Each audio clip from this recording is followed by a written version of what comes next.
Motociklisti brauca pa līkumainajiem gleznainajiem Urālu dienvidu daļas ceļiem virzienā uz Troitsku, pilsētu, kas robežojas ar Kazahstānu. Visapkārt brīnišķīgie baškīru ciemati ar krāsainiem koka namiņiem un tieši uz ceļa gulošiem mājlopiem. Kalnus lēnām nomainīja līdzenumi. Ap 8 vakarā ceļotāji nolēma pārnakšņot uz viena no pakalniem un uzsāka braucienu augšup. Taču izrādījās, pakalns ir ļoti stāvs, ceļš izbeidzās un visapkārt mētājās laukakmeņi. Kad visi šķēršļi, lai arī ne uzreiz bija pārvarēti, balvā motociklisti saņēma krāšņu saulrietu, ko vēroja no pašas virsotnes. Nu? Tā izskatās noguris ceļotājs. Kaut kur Urālu kalnu piekājē. Labi, ne?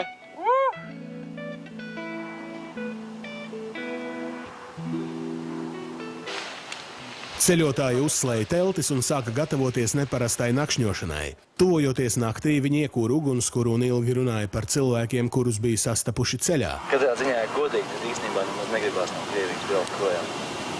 Tāds vienīgais prieks, ka mēs izbrauksim cauri Kazahijai un atkal mēs nosacīgi iebrauksim Krievijā, Altejā.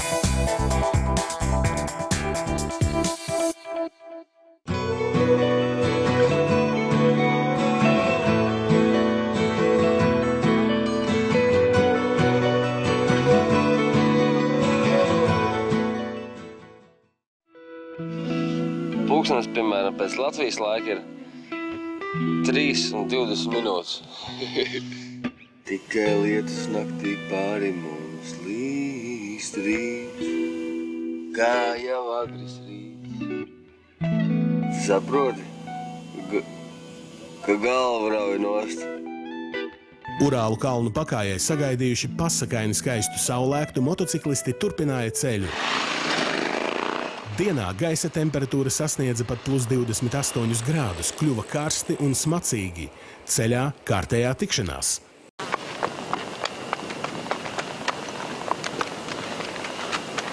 Как зовут-то? Рыжик, Рыжик! это у тебя путешествие? Да. А сколько лошадей у тебя? Вот здесь 197. А вы их как, продаете, торгуете или что вы с ними делаете? Да, потом. И сколько стоит такой? Вот такой 20. 20 тысяч, да? Рублей. Да, А с Латвии приезжают покупать? да. Нет, ни разу не было. Так это недорого. Как это точило называться? КТМ. Австрийская. Ну и как она? 130 лошадей. Ой, ба. Представляешь? Почти все твое это.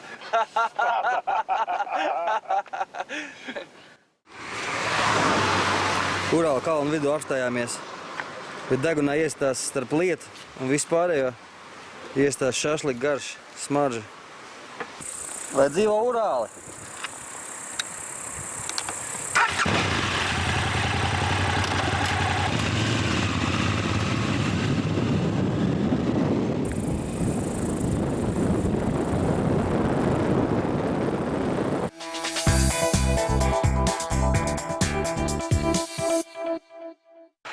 Pie Kazahstānas robežas latviešu motociklisti ieraudzīja milzīgu mašīnu rindu, taču ceļotāji nolēma apbraukt visas automašīnas un mēģināt bez kavēšanās šķērsot robežu. Nu, ko esam veiksmīgi šķērsojuši Krievijas-Kazahijas robežu. Pirmā robeža gan, kur Krievu muitnieks bija laikam vai robežsargs, gribēja mūs iedzīt garā rindā 3 stundu. Taču, nu, uzzinot, ka tā ir Mieškaņtiņa talka, palaid mūs bez rindas. 2 stundas uz robežas, tagad 2000 km pa Kazahiju un atpakaļ Krievijā uz Altaju. Šitā ir viena no lielākajām maģistrālēm, kas ved uz Kazahijas ziemeļa galvaspilsētu Astanu.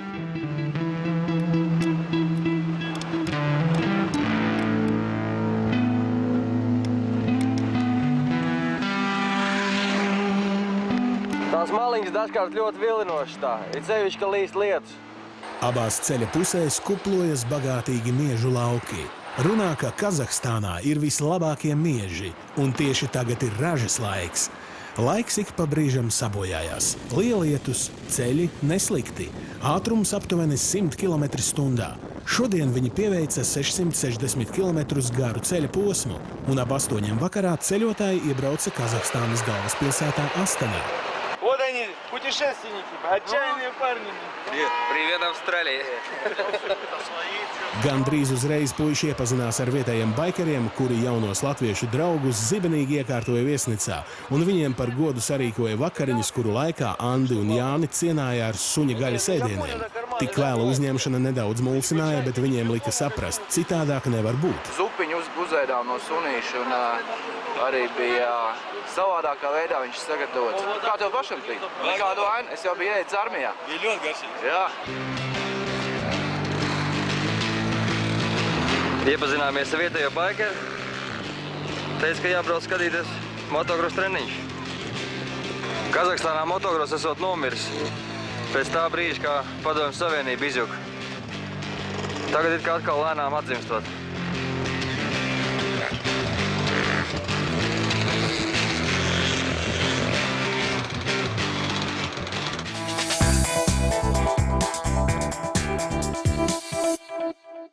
Viss šīs 2 dienas ir bijusi vislēpnākā uzņemšana. Tādā vispār līmenī, ka mēs vispār nebijām gaidījuši, un neviens no viņiem mums nebija pazīstams pirms tam. Mēs viņus iepazinām uz ceļu, vienkārši cilvēki piebrauc klāt un uzreiz mūs uzņēma, kā savā ģimenē. Un tas viņiem pats par sevi saprotams, jo kazahiem tas ir asinīs, tā, ka viņiem ir ciemiņš ir pirmajā vietā un pēc tam ir viss pārējais. Pavadīt latviešu puišus no Astanas sataisījās ne tikai vietējie baikeri, bet arī kazahu ceļu policija. Ребята сказали, что, говорит, лучше ГАИ, чем у вас, говорит, в Казахстане, мы еще нигде не видели, пока сюда ехали.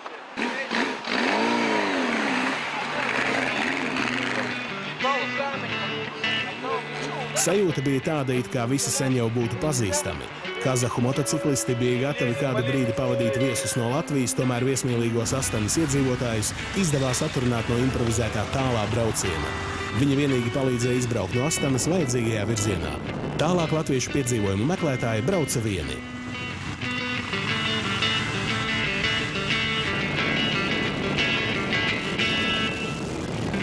Ceļi Kazahstānas ziemeļos ir pat labāki nekā Latvijā. Interesanti, ka policistus nemaz neinteresē braukšanas ātrums, nekādu šķēršļu. Kazahijā izteikti kontinentāls klimats. Temperatūras svārstība 24 stundās var mainīties par 20–30 grādiem. Ja normāli šeit augustā vajadzēja būt plus 45, tad šobrīd ir plus 8, stiprs vējš, kā redzat, un lietus visu dienu. Tāpēc izskatāmies vairāk pēc akvalangistiem ar metinātāju cimdiem. Bet ir arī labās ziņas. Priekš motobraucējiem ceļi Kazahijā šitādi, taisni, apkārt stepi, viss labi pārredzams. Tagad arī viņus remontē intensīvi. Un kas ir galvenais, ka milicija pret mums attiecās ļoti labi. Pamāja roku, un kā vietējie pastāstīja, ja milicis aptur motociklistu tikai tāpēc, lai paspiest viņam roku un paprasīt, cik maksā mocis un cik ātri iet, ka es domāju, ka Kazahija drīz būs motobraucēja meka. Un apsēs kādas katras laika pavarās. Vienkārši fantastiski.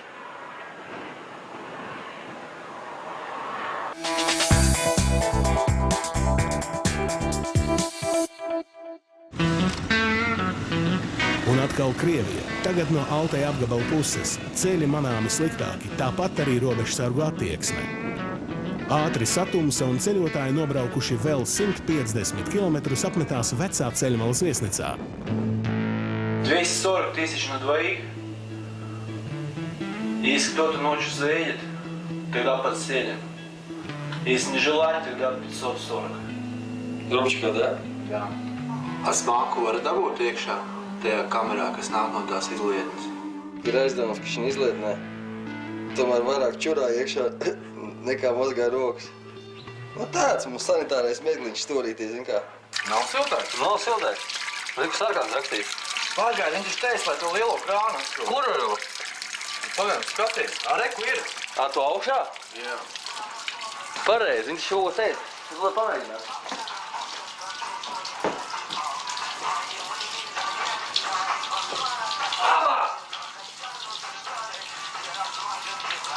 Ritīgi trupu karas klausēt.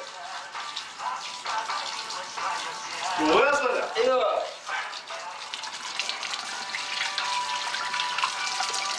Ūdens no plus 8 palika kaut kur uz plus 9 grādiem.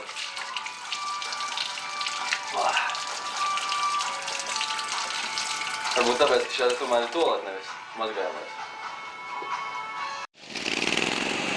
Nākamajā dienā, tuvojoties Barnaulai, Jānis un Andis sajuta šņākšanu ausīs. Tas nozīmēja, ka ceļš lēnām virzās kalnup.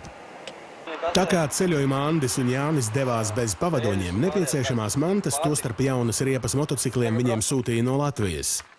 Apstīsimies, ko mums rīdzinieki ir atsūtījuši. Es ceru, ka lāča maizīt būs ielikt. Un kāds balzāmiņš.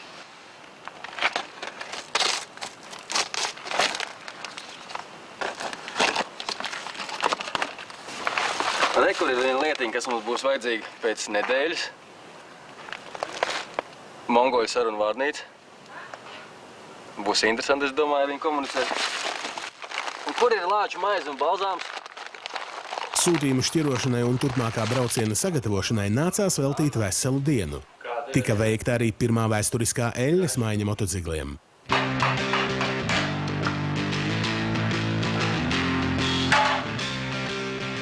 Citi jau teiks, ka no sākuma moči jānomazgā. Un tad mēs runājām ar krievu baikeriem īstajiem, kuri arī ceļo. Viņi saka, что я, мотоцикл, во время тура, когда-нибудь мыл, да никогда в жизни. Молодцы.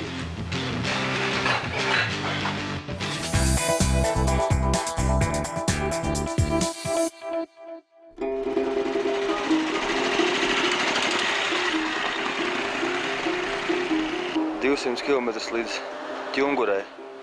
Tā ir tuvākā vieta, no kuras parasti ceļotājs startē augšā uz Beluhu.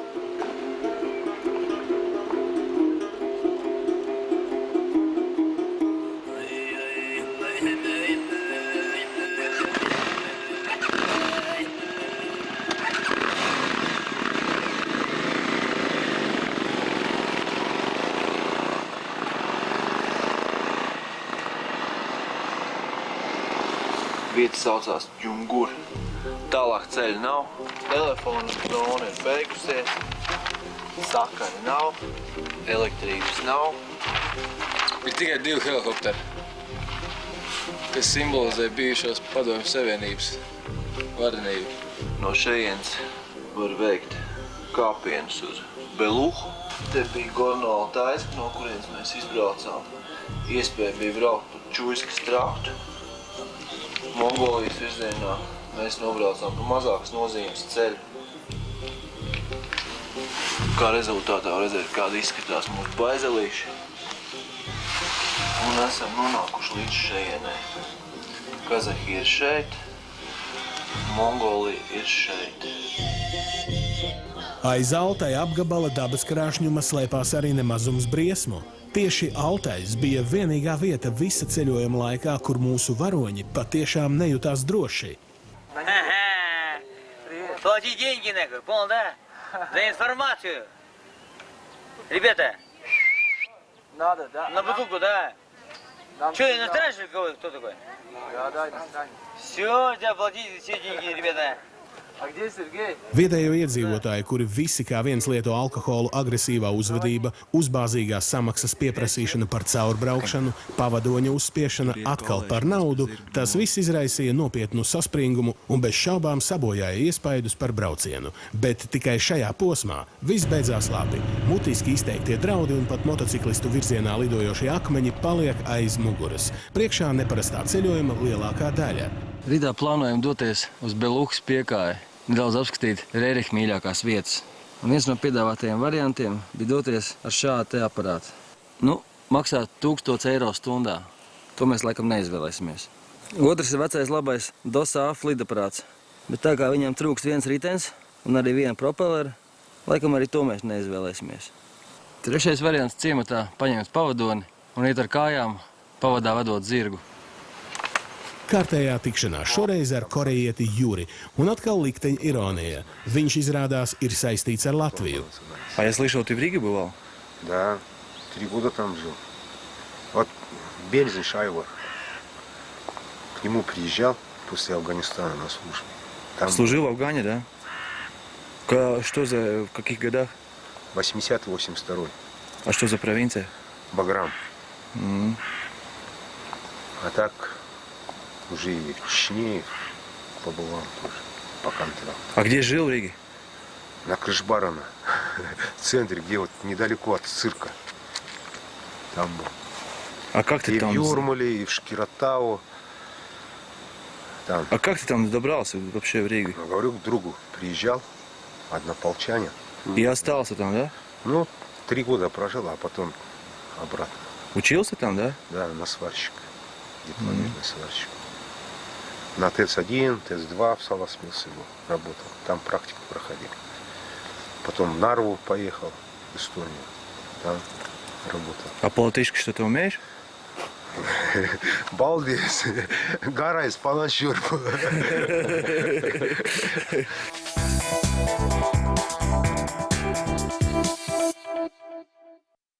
Jau pirms plānojām maršrutu Rīgā, bijām nolēmuši, ka noteikti gribam aiziet, aizbraukt līdz šai virsotnē, pastīties, pat cik tā ir mistiska vieta, viena no iespējamām Šambals atrašanās vietām. Daudzi ceļotāji sapņo paši savām acīm ieraudzīt Beluhas kalnu. Lai to izdarītu, kājām jāmēro smags 10 kilometriem tāls ceļš, bet pēc tam vēl arī jāatgriežas atpakaļ. Sanāk maza dēka liela piedzīvojuma ietvaros. Mūsu varoņi nespēja no tā atteikties. Esam gājuši jau 2 dienas un esam tikuši tik tuvu, kad Beluha mums parādīs sevi. Var redzēt, ka saule stari pēdējās minūtes velta 2 torņiem. Patiesībā ne tik bieži atklājās šāds skats. Daudz, kas ir kāpuši augšā, dažkārt pat neierauga Beluhu, ja pārsvarā viņi ir mākoņos. Гора вот такая черная справа. Это гора Бронислава называется. Здесь многие горы названы именами Рериха и его детей. Бронислава это его дочка. Вот. А Борислав, вон там дальше тоже черная гора, вот из-за дерева выглядывает такая маленькая. Это Борислав, это его сын. Дальше за Брониславой отсюда не видать. Есть вершина Рериха и вершина Урусвати, его жены. А вот то, что вот белый массив прям по курсу, это так называемая Акемская стена Белухи. Вот. И видно 2 вершины Белухи. Не знаю, в камеру вам видно или нет, но из-за черного такого плеча Борислава выглядывает такая вершинка остренькая. Это восточная вершина Белухи, это высшая точка. Белухи 4506. В этом месте мы находимся и смотрим на Белуху, которая находится вот здесь. Вот это вот перевал Рига-Турист ваших земляков. Очень сложный перевал, муторный. Это так называемая долина 7 озер. Apmēram 2 stundu gājienā no Beluhas piekājas, augstums 2200, atrodas vieta, kur iekārtojuši Rēriha pēcnācēji. Šeit ir daudz apvienības, kas joprojām turpina Rēriha idejas nest pasaulē. Šeit arī katru gadu viņi tiekās. Šī ir viena no tām vietām, kur Rēriks uzskatīja par Šambalu ieeju paradīzē, ieeju pasaules šūpulī. Светит незнакомая звезда, снова мы оторваны от дома, снова между нами города, взлетные огни аэродрома. Здесь у нас туманы и дожди, здесь у нас холодные рассветы, здесь на неизведанном пути ждут замысловатые сюжеты. Надежда, мой компас земной, а удача — награда за смелость, а песни довольно одной, чтобы только о доме в ней пела. Līdz Beluhai nogājām aptuveni 140 km. Pacēlāmies pa kilometru augšā, gājām 4 dienas, 2 augšā, 2 lejā. Turpat atpakaļ 140. Nu jā, turpat atpakaļ 140. Ko šodien dodamies tālāk? Dodamies pa vienu īpašu ceļu. Pa vienu īpašu ceļu, kur it kā ar zirgiem un tikai motocikliem brauc.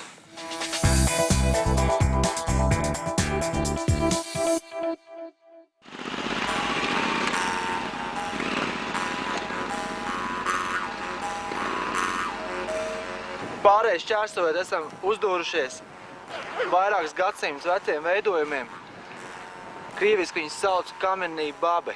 Latviešu valodā tas būtu akmens vecenīts, kaut kas tam līdzīgs. Te var redzēt sejas, tātad forma ir acis, reku iezīmētas ir. Mute ir. Dažreiz viņas ir smaidošas, dažreiz viņas ir bēdīgas. Viņi ir šeit, mēs varam viņas saskaitīt 4 gabalus, mēs esam atraduši. Kā izrādījās, kārtējs pārbaudījums ceļotājus sagaida nevis bīstamajā nogāzē, pa kuru viņiem tik daudz stāstīts un līdz kurai vēl bija jānokļūst, bet jau daudz ātrāk. Neliela upīte pēc pirmā acu uzmetiena nebūt nenopietnākais šķērslis motociklistiem izrādījās īsta izturības pārbaudē.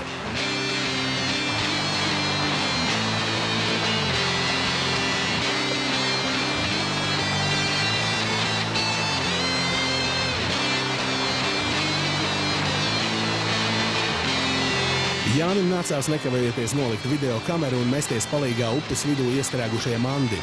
Savstarpējās izpalīdzības princips nepievīla.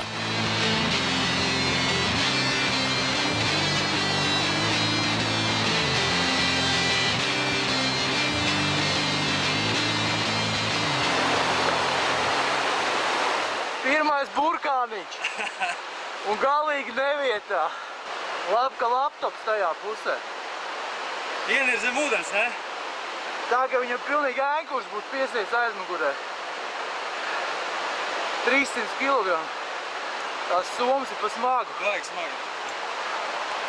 Un tā priekš pilnīgi sprūst ar bakmeņiem iekšā. Vienu brīdi jau domāju, ka aizies tā strauma riktīgi un liekas, ka nekas nav. Bet viņa ir riktīgi liela. Nav kāds ziltiņi iekšā?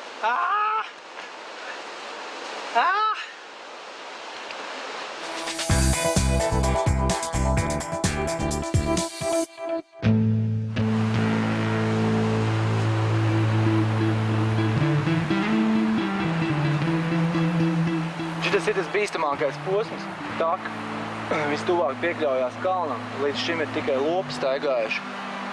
Un viens otrs ar motociklu arī braucis. Mēs tagad iesim izvērtēsim, lai riekni neriskētu, vai mēs varam šķērsot to posmu vai ne, un tad skatīsimies, ko darīsim tālāk.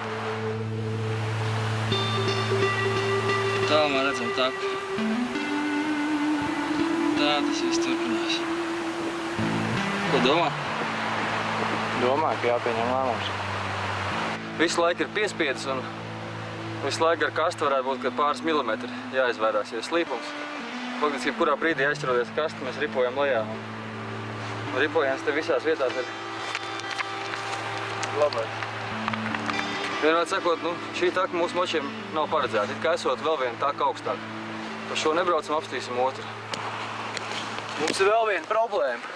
Mums jādomā tagad, kā močus apgriezt.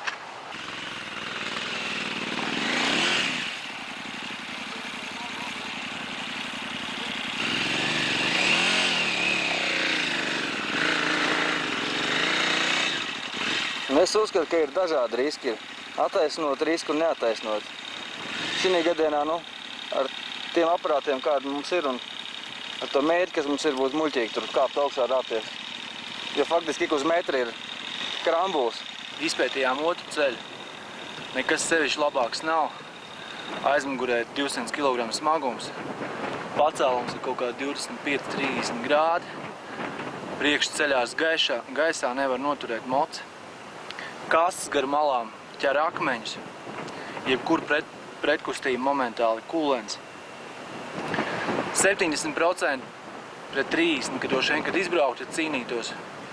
Bet droši vien zinot to, kāds mums ir mērķis, nolēmām neriskēt un braukt pa to pašu ceļu atpakaļ, lai tiktu pa normālāku ceļu uz galvenās šosejas.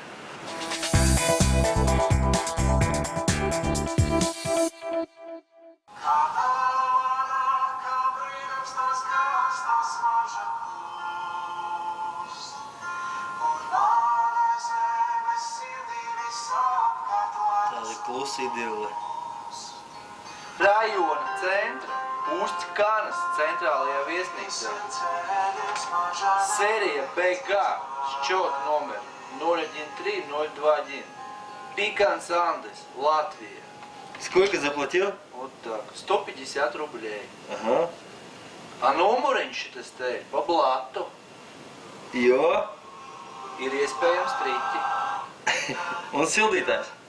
Sildītājs. Vienīgais visā ciemā. Šādi izskatās motoceļotāja ikdiena. Žāvēšanās, benzīna meklēšana, nekad nezinu, kur pavadīs nakti. Forši.